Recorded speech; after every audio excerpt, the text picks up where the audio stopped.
শাপলাটা কেটে নিয়েছি, এবার লবণ মেখে রেখে দেবো।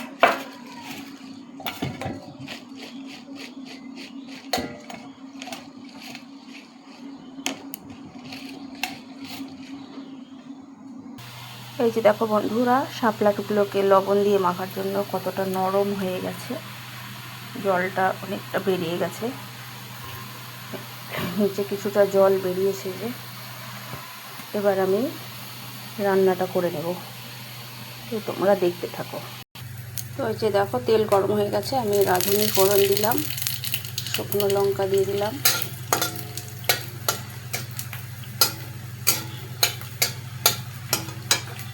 তারপরে দিয়ে দেবো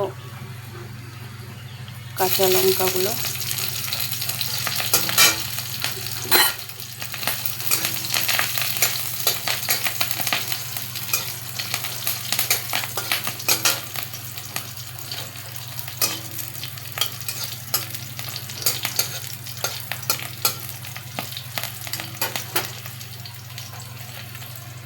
তারপরে এই যে শাপলাগুলোকে এবার রসটাকে চিপে চিপে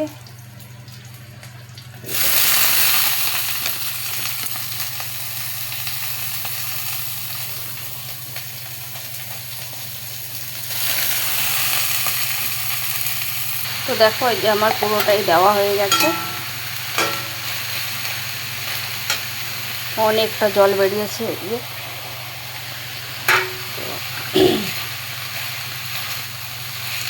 এবার এটাতে পরিমাণ মতো লবণ আর হলুদ দিয়ে দেবো। লবণ আগেই দেওয়া ছিল।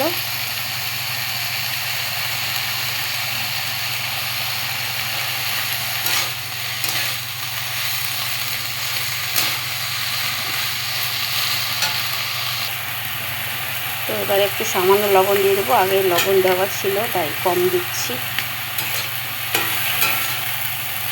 এইভাবে একটু ভেজে নেব, তারপরে মাছ অ্যাড করবো এর সাথে। তো দেখো বন্ধুরা, এবার হয়ে গেছে শাপলাটা, এখন আমি মাছের মাথা আর একটু মাছ অ্যাড করে দিলাম এর মধ্যে।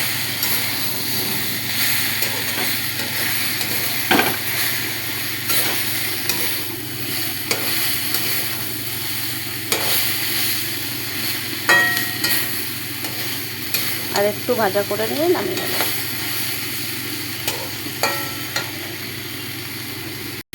তো আমার শাপলা রেডি, এবার নামিয়ে নেব। তো দেখো আমার এই যে শাপলা রেডি হয়ে গেছে, এবার আমরা এটাকে খাবো। তোমাদের কেমন লাগছে বলবে।